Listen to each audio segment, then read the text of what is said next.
This guy is a professional scammer who was all about stealing and spending other people's money. Trips to Las Vegas to meet Celine Dion. The scheme was his full-time job.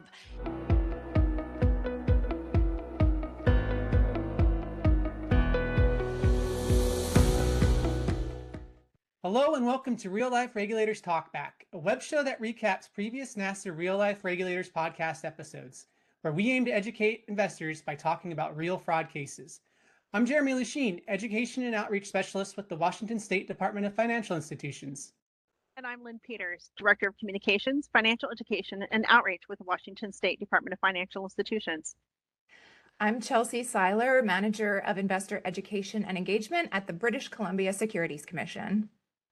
And I'm Hannah Stewart, an investigator for the Colorado Division of Securities. And today we're here to talk about a fraud case involving broken Hollywood dreams and a fake talent search. But first, let's tell you a little bit about NASAA. For those of you who are not familiar with NASAA, the North American Securities Administrators Association, NASAA represents state and provincial securities regulators in the United States, Canada, and Mexico. NASAA's mission is to protect investors from fraud and abuse, educate investors, support responsible capital formation, and help ensure the integrity and efficiency of financial markets. Our goal is to promote investor education and prevent fraud. During each podcast episode, we cover a case and discuss what happened, what went wrong, and what lessons everyday investors can learn to keep themselves protected from securities fraud. And today's podcast episode we're going to be talking about was recorded in 2021, featuring the Florida Office of Financial Regulation. The title of the episode is Fake Talent Search Mastermind Leads to Broken Hearts Instead of Topping the Charts.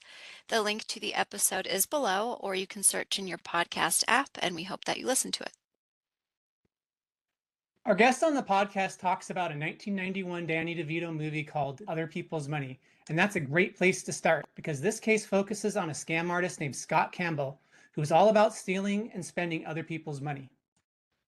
Campbell positioned himself as a talent scout for a show fashioned after the American Idol or America's Got Talent and targeted women that he knew he could manipulate. The judge noted that Campbell had an uncanny ability to identify women when they are particularly vulnerable. He told investors, "I develop artists like Usher did for Justin Bieber." And he got the women, and he only solicited women to invest his so-called company. The money was not going to vocal coaches, audition trips, or recording studios, however. It was going to Mr. Campbell's pocket to spend as he wished. In 2011, the Florida Office of Financial Regulation learned about this thanks to a tip. Someone had met Mr. Campbell on a dating website, and he tried to pitch his business. This was so much more than a romance scam gone wrong, though. What stood out to all of you? Well, I can start. Just the thing that stood out to me was how complex this facade was that Campbell put on. He had photos on his website insinuating that he was close with famous people. You know, this very flashy website, trips to Las Vegas to meet Celine Dion. You know, the judge who eventually sentenced him mentioned that he was a smooth talker, and that's a common trait of scammers. They'll use emotion and flattery to lure in victims. So while it seemed like it might be romantic to start, it was actually very clinical. There were three phases: the seduction phase, where he's wooing his victims, romantic conversations, flowers. Then there's this perception phase where he pretends to be bigger than life with this website, name dropping, lots of lies. And then finally, it moves into the intimidation phase where if anybody were to question him, he would have to try and keep them in line. And so this is really a romance scam, which unfortunately is something we see often. It involved meeting the victims on dating sites and social media, striking up a conversation, developing that rapport, and even going on an in-person date. There were also setups of some chance encounters in stores, casinos, parking lots, airports. Really, the scheme was his full-time job. And he did make his victims feel special, by sending flowers, talking about their dreams. He was looking for someone who was lonely and really just taking advantage of emotionally vulnerable women so he could manipulate them. Yeah, and what stood out to me was this case used techniques that we sometimes see in Ponzi schemes. He started with his initial set of victims that he wooed. He got them to invest in his ideas. Um, and then he took some of that money and he started building this professional looking website. He got photos with celebrities. And then he went out and got more investors to invest in his scheme. And again, he would promise these huge rates of return that were not possible. And even when the investors ran out of money, he would push them to take out additional lines of credit or get a second mortgage on their home to help, fund his scheme. Yeah, when in reality, he had a plan, but there was no way he could actually take action or actually execute his plan. Everything was completely made up. And while the exact dollars taken was kind of hard to nail down, we know it's in the millions. And in the trial, he actually told the judge that the number of women he was being accused of victimizing was more than they thought. And the money he stole was upwards of $5 million, not lower than they thought. Presumably, this was to show his legitimacy, that he was real. He got really offended when people asked for details or financial statements, saying, "My word is my bond." And he didn't appear to have any end game either. He just wanted more money. This was his full-time job, like you said, Chelsea and Hannah. This was what he did for a living. He didn't want a traditional job. He just wanted to spend other people's money. So what happened to Mr. Campbell?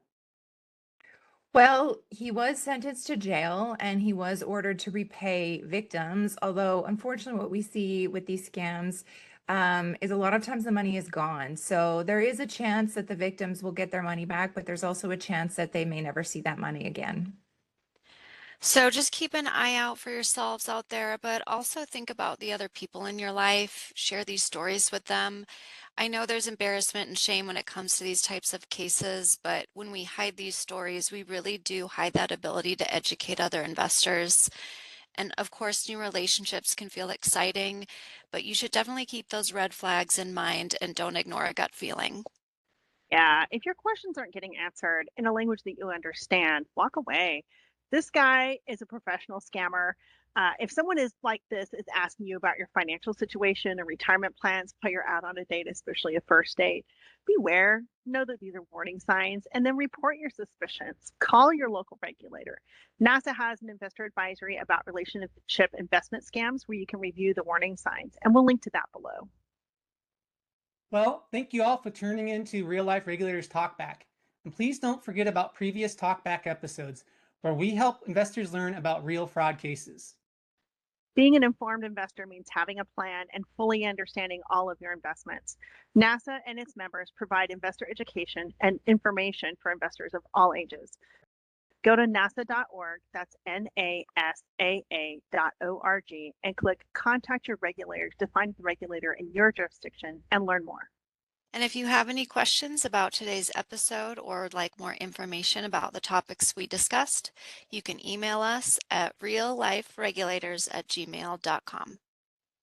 And to hear future episodes of the Real Life Regulators podcast, make sure you hit the subscribe button and listen to the podcast by searching us on your favorite podcast platform.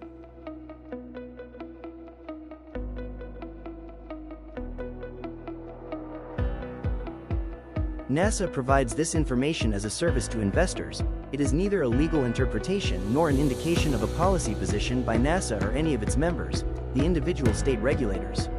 If you have questions concerning the meaning or application of a particular state or provincial law, rule, or regulation, please consult an attorney that specializes in securities law.